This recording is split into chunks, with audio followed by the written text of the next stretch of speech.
hired a male babysitter to make sure my older son wouldn't have intimacy with a female babysitter, but I found out he was gay. Last week, due to work-related reasons, my husband and I were not going to be at home Friday night. Normally this wouldn't be a problem as my 16-year-old takes care of my 8-year-old when this happens, but he had soccer practice until 8 p.m. which means he was arriving home say 9. Too late. So we had to get a babysitter. Luckily for me, the school has a list of teens that are available for odd jobs and we could get one of them. Because we live a little bit far away and whoever came likely needed to stay the night, I decided no girls for obvious reasons. I know, sex should not be a taboo but teenage hormones are teenage hormones and modesty aside, my genes are good. My boy is quite handsome if I do say so myself and I don't want to be a grandma before reaching the 50s. So we get a boy, a pretty decent young man a grade below my son, super friendly, with good references. Perfect in all ways. I left Friday night trusting my awesome mama ideas. Come Saturday morning 7 a.m. and things are weird.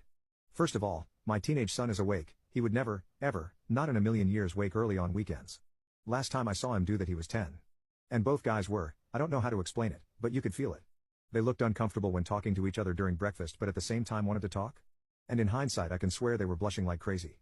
I didn't think too much of it until recently when I casually heard my son talking on the phone and he mentioned this kid's name, not at all common in our area.